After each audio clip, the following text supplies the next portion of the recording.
So, the Fireworks Technician, it's a tower that you can see here in all American bunting. Oh dear, right. So, with the Fireworks Technician, there's going to be some speculation, as per usual. So, firstly, let's go with what we can confirm. Firstly, this Fireworks Technician is a proper lad, true Brexit geezer. Totally not WIKI colours who wrote this all in Man City propaganda hate bias. Absolutely not. Absolutely not. Absolutely not. No, no, no.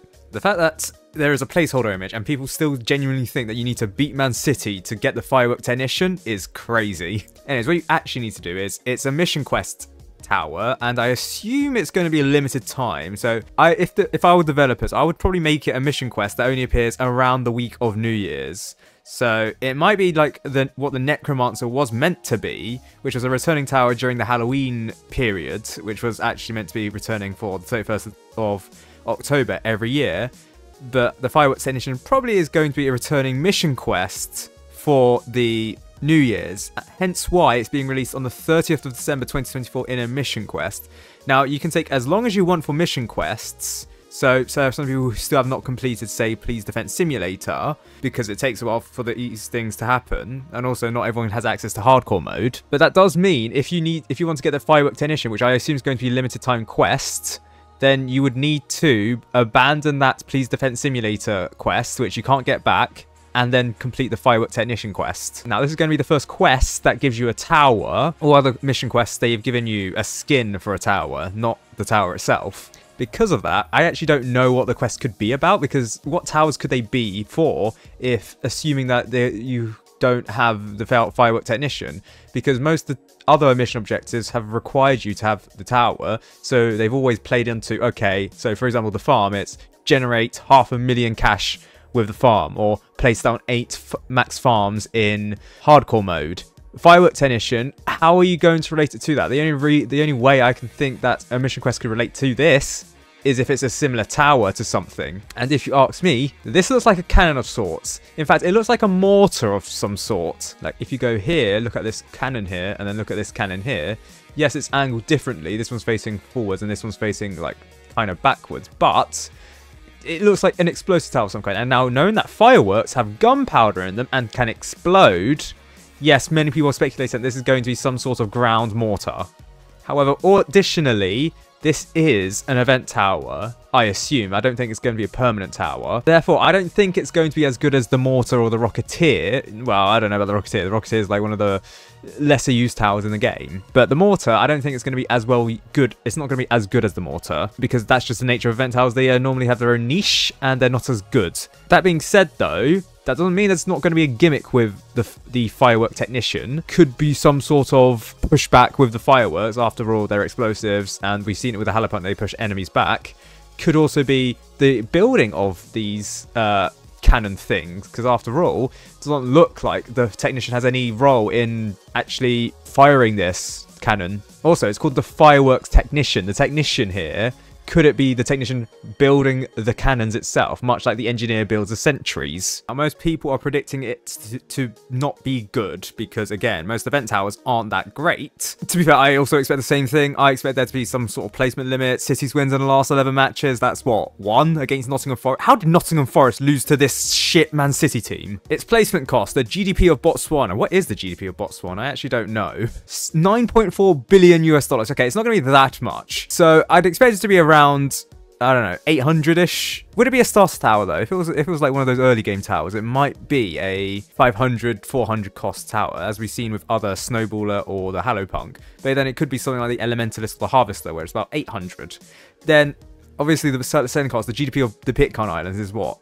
217 New Zealand dollars. So that's what? £100,000? Yeah, not a lot. I mean, obviously, its placement is not Slough. If the Firework Technician was placed in Slough, it'll be killed instantly. Its placement is obviously on the ground. Now, we know what the quest is going to be called. It's going to be called Happy New Year's Mission Quest.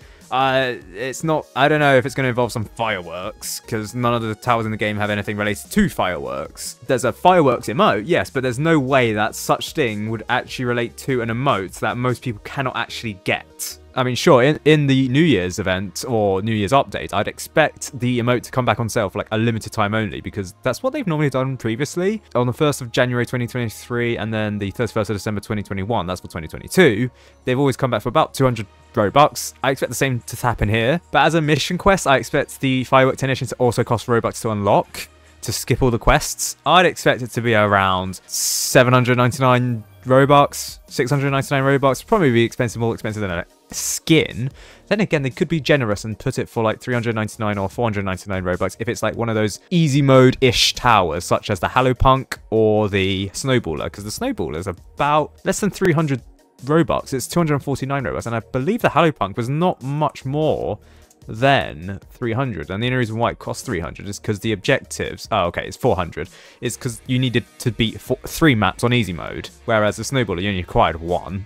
Now if anything, Firework Technician is probably going to be related to beating some maps. The only problem is, what maps could it be related to? Because none of these maps really seem all that New Year's-y, not that celebrationary. Maybe Retro Zone? I don't think so. Yeah, none of these maps really scream, yes, Firework Technician. I do wonder if the Firework Technician will also cost gems to start instead of coins, because the Necromancer is also a limited time-ish tower, or it's meant to be, but it remains in the game. With that said, though, there's not actually that many explosive event towers. Like the Commander, yes, but that's not his main ability. The Snowballer gets it at level 3. The Executioner is an area effect. The Elementalist doesn't get it. The Swarmer has an ability, but it's a shit tower anyways. The Jester does.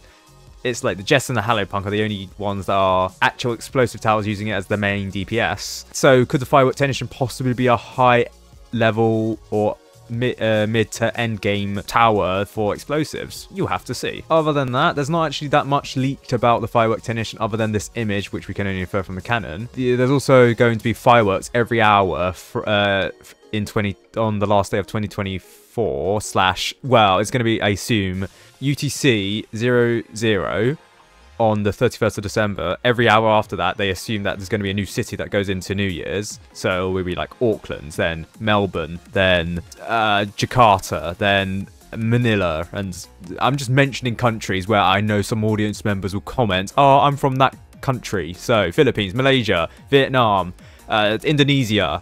Comment down below, guys. Yes.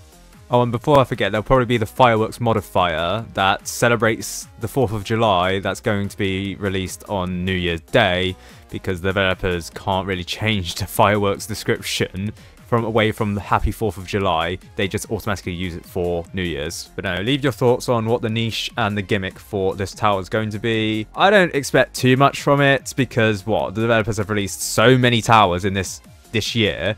They've released This is going to be I assume this is going to be an event tower. I don't assume it's going to be an evergreen tower. You may assume differently, but they've had 4 event towers and then 3 evergreen towers. That's the Brawler, that's the Mercenary base, and that's the Trapper. And then there's the 4 Hallopunk, Harvester, Snowballer, Elementalist, and then the Firework Technician. I assume it's going to be another event tower. So that's 5 event towers and 3 evergreen towers. These levels of towers have not actually been seen since at least 2020, and even then in 2020 we only had 2 evergreen towers? That would be the Electroshocker and the Accelerator. So yes, actually this year has been quite successful. Maybe I should do a rewind.